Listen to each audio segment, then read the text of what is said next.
नमस्कार दोस्तों, मैं देवेंद्र पाल स्वागत करता हूं आप सभी का डीएसपी कोचिंग सेंटर में। तो देखिएगा, आज की वीडियो में हम CCRAS यानी central council for research in Ayurvedic science के अंदर देखिएगा group A, group B, group C की पोस्ट के ऊपर वैकेंसी निकली हुई है। लेकिन इस वीडियो में हम देखिएगा मल्टीटास्किंग, जो कि एक ग्रुप सी की पोस्ट है।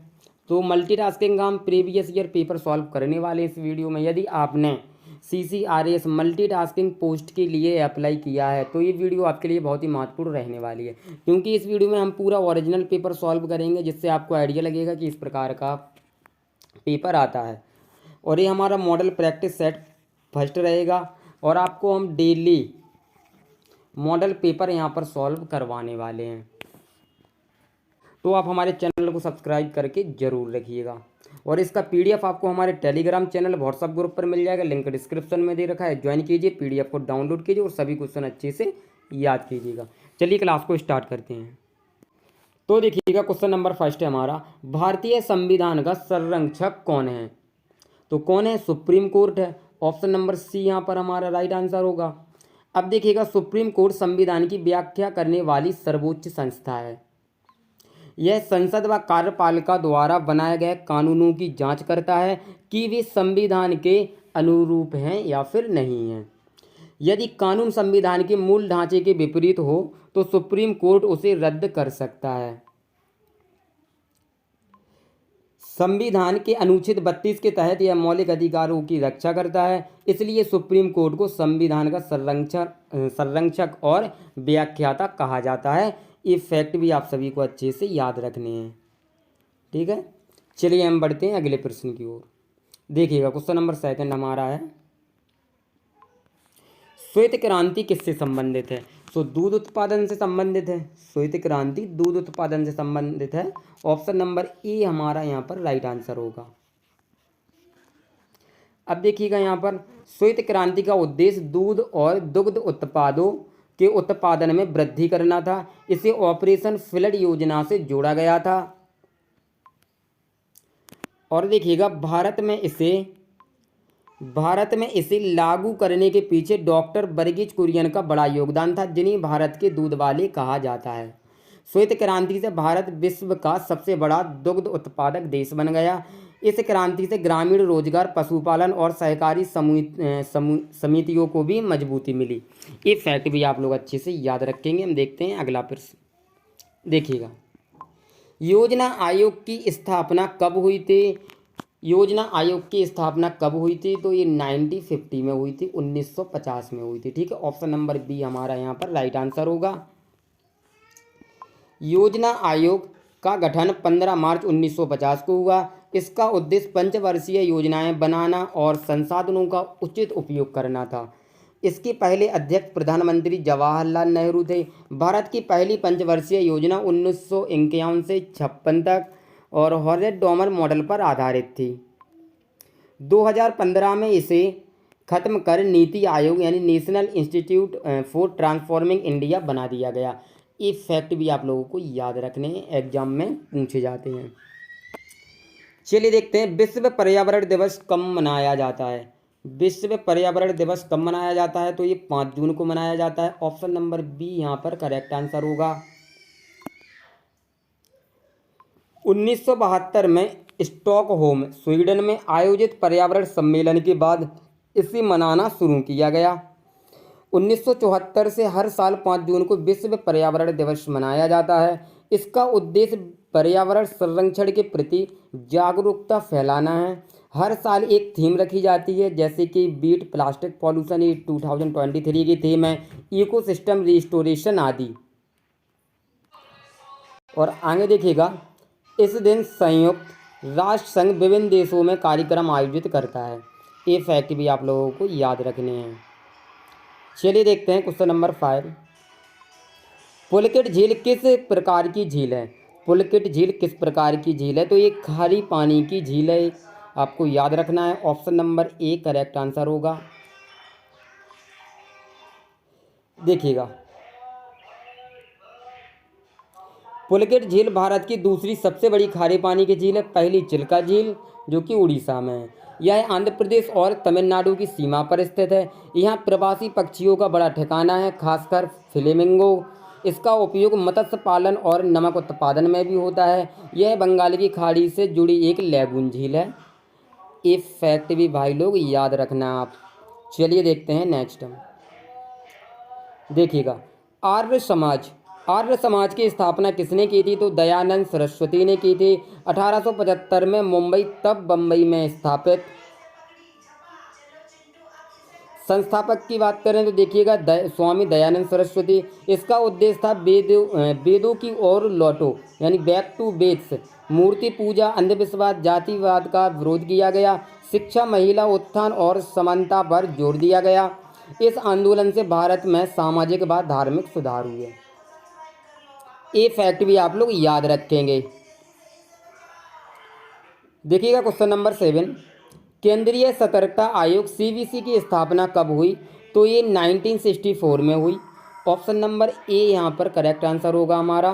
संकल्प के आधार पर 1964 में सीवीसी की स्थापना हुई। मुख्य उद्देश्य सरकारी भ्रष्टाचार पर नियंत्रण रखना। यह एक स्वतंत्र निकाय है। इसके कार्यों में सरकारी कर्मचारियों की सतर्कता जांच शामिल है। इसे विधिक आधार 2003 में सीवीसी अधिनियम से मिला। चलिए देखते हैं क्वेश्चन नंबर 8। भारत में प्राकृतिक गैस सबसे अधिक कहाँ पाई जाती हैं? तो देखिएगा भाई, गुजरात में पाई जाती हैं। ऑप्शन नंबर ए हमारा यहाँ पर करेक्ट आंसर हो जाएगा। अब देखिएगा, गुजरात भारत का प्रमुख प्राकृतिक गैस उत्पादक राज्य है। खासकर कच्छ और सूरत क्षेत्र में बड़े भंडार हैं। ओएनजीसी और रिलायंस जैसी कंपनियां यहाँ उत्पादन करती हैं।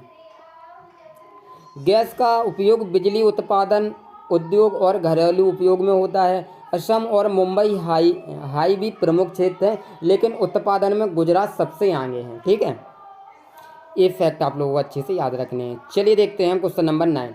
साइमन कमीशन भारत कब आया? साइमन कमीशन भारत कब आया? तो ये 1928 में आया। 1927 में ब्रिटेन सरकार ने कमीशन की घोषणा की। 1928 में साइमन कमीशन भारत आया। और देखिएगा, इसमें सभी सदस्य अंग्रेज थे, कोई भारतीय नहीं था। इसके विरोध में भारत में साइमन गो बैक का नारा दिया गया। इस कमीशन की वजह से बाद में नेहरू पार्टी बनी। माउंट एवरेस्ट पर चढ़ने वाली पहली भारतीय महिला कौन थी? तो बछेंद्री पाल थी। ऑप्शन नंबर बी यहाँ पर करेक्ट आंसर होगा मित्रों। 1984 में बछेंद्री पाल ने माउंट एवरेस्ट पर सफलतापूर्वक चढ़ाई की। वह पहली भारतीय महिला पर्वतारोही बनी। उत्तराखंड राज्य की रहने वाली थी जो कि इसके बाद संतोष यादव ने भी कई बार एवरेस्ट फतह किया। और अरुणिमा सिन्हा कृत्रिम पैर के साथ एवरेस्ट फतह करने वाली पहली महिला बनी। ठीक है, ये फैक्ट भी आप लोग याद रखेंगे। चलिए हम देखते हैं क्वेश्चन नंबर 11। पंचायती राज व्यवस्था का पहला राज्य कौन सा था? पहला राज्य कौन सा था? तो राजस्थान था। ऑप्शन नंबर ए यहाँ पर हमारा राइट आंसर होगा। आगे देखिएगा, पंचायती राज व्यवस्था की शुरुआत 2 अक्टूबर 1959 को हुई, यानी 1959 को हुई। इसे सबसे पहले राजस्थान के नागौर जिले में लागू किया गया। इसके बाद आंध्र प्रदेश दूसरा राज्य बना। 73वें संविधान संशोधन 1992 से पंचायती राज को संवैधानिक दर्जा मिला। यह ग्रामीण स्वशासन को मजबूत करता है। ठीक है, ये सभी फैक्ट भाई लोग आप सभी को बिल्कुल याद रखना है, अच्छे से रट लेना है। और देखिएगा, ऐसे ही क्वेश्चंस आपके एग्जाम में आएंगे, मॉडरेट लेवल के आएंगे, ना ज़्यादा इजी ना ज़्यादा टफ। मुगल वंश का अंतिम शासक कौन था? तो बहादुर शाह जफर था। देखिएगा, 1857 के विद्रोह के समय बहादुर शाह जफर दिल्ली के लाल किले में थे। विद्रोह ने उन्हें भारत का सम्राट घोषित किया। विद्रोह असफल होने पर अंग्रेजों ने उन्हें रंगून म्यांमार भेज दिया। 1862 में वही उनकी मृत्यु हो गई थी। ठीक है, और भी मुगल वंश के अंतिम शासक थे, ये भी आपको याद रखना है। चलिए अब हम बात करते हैं क्वेश्चन नंबर 13 की। देखिएगा, भारतीय अंतरिक्ष अनुसंधान संगठन यानी कि इसरो का मुख्यालय कहाँ है? तो ये बेंगलुरु में है। इसरो की स्थापना 1969 में की गई। संस्थापक कौन थे? तो डॉक्टर विक्रम साराभाई। मुख्यालय बेंगलुरु कर्नाटक। पहला उपग्रह आर्यभट्ट 1975 में लॉन्च हुआ। श्री हरिकोटा आंध्र प्रदेश में इसका प्रक्षेपण केंद्र है। ठीक है, ये फैक्ट भी आप लोगों को अच्छे से याद रखने हैं। चलिए बढ़ते हैं हम नेक्स्ट क्वेश्चन पर। क्वेश्चन नंबर 14 देखिएगा दोस्तों, गोलमेज सम्मेलन कहाँ आयोजित हुआ था? गोलमेज सम्मेलन कहाँ आयोजित हुआ था? तो ये लंदन में हुआ था। ऑप्शन नंबर ए जो कि करेक्ट आंसर है हमारा। ठीक है, गोलमेज सम्मेलन 1930 से 1932 के बीच आयोजित हुए। ये 3 बार लंदन में हुए। पहला 1930 में, दूसरा 1931 में, तीसरा 1932 में। ठीक है, और इनमें भारतीय प्रतिनिधियों ने भी भाग लिया। गांधी जी ने केवल दूसरे सम्मेलन में भाग लिया था। गांधी जी ने केवल दूसरे सम्मेलन में भाग लिया था। ये फैक्ट भी आप लोगों को याद रखना है। चलिए हम देखते हैं क्वेश्चन नंबर 15। ब्लैक होल त्रासदी किस शहर में शुरू हुई? किस शहर में हुई थी? ब्लैक होल त्रासदी किस शहर में हुई थी? तो ये भाई कोलकाता में हुई थी। ऑप्शन नंबर सी यहाँ पर आपका बिल्कुल करेक्ट आंसर रहेगा। 1756 में कलकत्ता के फोर्ट विलियम में यह घटना घटी। और देखिएगा, बंगाल की नवाब सिराज उद दौला ने अंग्रेज कैदियों को छोटे कमरे में बंद कर दिया। कमरे में लगभग 146 कैदी थे, जिनमें से अधिकतर की दम घुटने से मौत हो गई। इस घटना को ब्लैक होल ट्रेजेडी कहा जाता है। बाद में अंग्रेजों ने इसे राजनीतिक प्रचार के लिए उपयोग किया। ये फैक्ट भी आप लोग अच्छे से याद रखेंगे मित्रों। चलिए देखते हैं हम अगले प्रश्न की ओर। देखिएगा क्वेश्चन नंबर 16। राष्ट्रीय मानव अधिकार आयोग यानी NHRC की स्थापना कब हुई? तो ये 1993 में हुई, यानी 1993 में हुई। ठीक है, देखिएगा, NHRC की स्थापना 12 अक्टूबर 1993 को हुई। ये इसकी पूरी डेट है। यह मानव अधिकार संरक्षण अधिनियम 1993 के तहत स्थापित हुआ। इसका मुख्यालय भी नई दिल्ली में है। इसका नाम नागरिकों के मौलिक मानव अधिकारों की रक्षा करना है। यह केंद्र और राज्य सरकारों के कार्यों की निगरानी करता है। ये सभी पॉइंट आप लोगों को अच्छे से याद रखना है। विटामिन डी का प्रमुख स्रोत क्या है? विटामिन डी का प्रमुख स्रोत क्या है? तो धूप है। Option number B correct answer होगा। सूर्य की पराबैंगनी यानी अल्ट्रावायलेट किरणों से शरीर में विटामिन डी बनता है। इसे सनशाइन विटामिन भी कहा जाता है। क्या कहा जाता है? सनशाइन विटामिन भी कहा जाता है। यह कैल्शियम अवशोषण में मदद करता है। इसकी कमी से रिकेट्स हड्डियों की बीमारी होती है। आहार में मछली, अंडा और दूध से भी यह मिलता है, यानी मछली, अंडा, दूध में विटामिन डी पाया जाता है। ठीक है, ये फैक्ट भी आप लोगों को अच्छे से याद रखने हैं। चलिए हम बढ़ते हैं अगले क्वेश्चन की ओर। हाँ देखिएगा,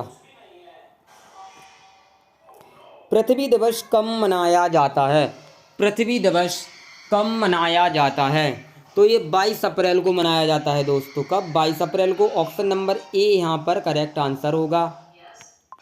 पृथ्वी दिवस पहली बार 1970 में मनाया गया था। पहली बार कब मनाया गया? 1970 में। डेट याद रखना है आपको। इसका उद्देश्य पर्यावरण और पृथ्वी के संसाधनों की रक्षा करना है। देखिएगा, इसे अमेरिकी सीनेटर गेलॉर्ड नेल्सन ने शुरू किया। 193 देशों में हर साल 22 अप्रैल को मनाया जाता है। यह पर्यावरणीय आंदोलनों का प्रतीक बन गया है। ये फैक्ट भी आप लोगों को याद रखने हैं। हम देखते हैं क्वेश्चन नंबर 19। देखिएगा, हरित क्रांति के जनक कौन कहलाते हैं? तो डॉक्टर MS स्वामीनाथन हरित क्रांति के जनक कहलाते हैं। भारत में उच्च उपज वाले गेहूं और धान की किस्मों के प्रयोग से हरित क्रांति आई। इसका नेतृत्व डॉक्टर MS स्वामीनाथन ने किया। उन्हें भारतीय हरित क्रांति का जनक कहा जाता है। नॉर्मन बोरलॉग को विश्व स्तर पर हरित क्रांति का जनक कहा जाता है। इससे भारत खाद्यान्न उत्पादन में आत्मनिर्भर बना। ठीक है, ये फैक्ट भी आप लोगों को याद रखने हैं।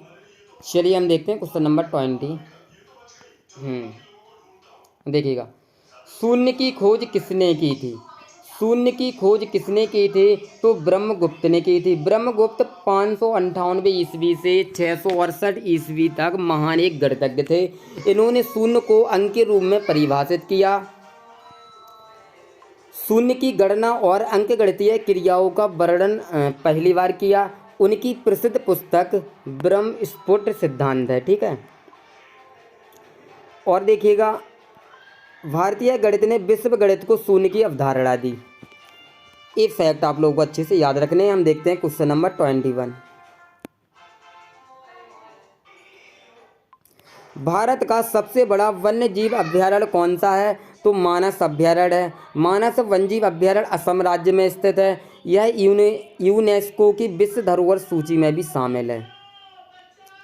यह ब्रह्मपुत्र नदी के किनारे स्थित है। यहाँ बाघ, हाथी, गैंडा और दुर्लभ पक्षी पाए जाते हैं। क्षेत्रफल के हिसाब से यह भारत का सबसे बड़ा अभ्यारण्य है। अकबरनामा किसने लिखा है? तो वायु अबुल फजल ने लिखा है, ठीक है। ऑप्शन नंबर ए यहाँ पर हमारा राइट आंसर होगा। अबुल फजल अकबर के दरबार के 9 रत्नों में से एक थे।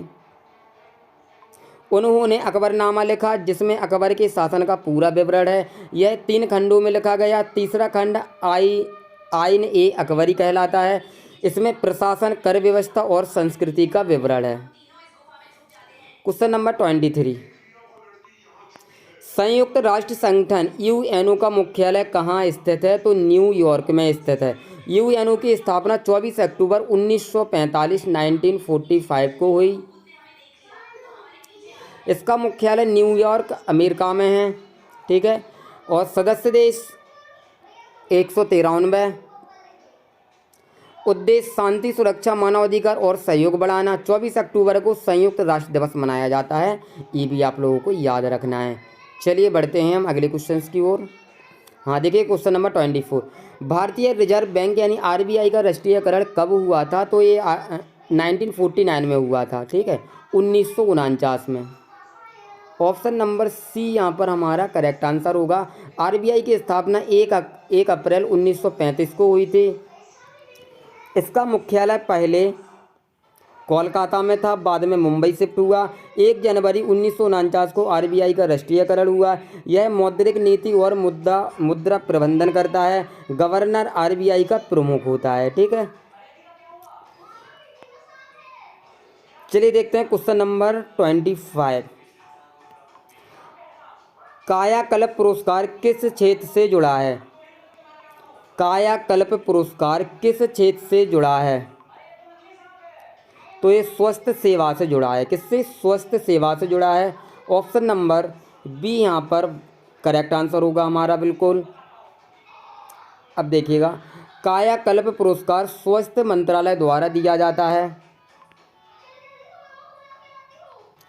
यह अस्पतालों को दिया जाता है जो स्वच्छता और संक्रमण नियंत्रण में उत्कृष्ट कार्य करते हैं।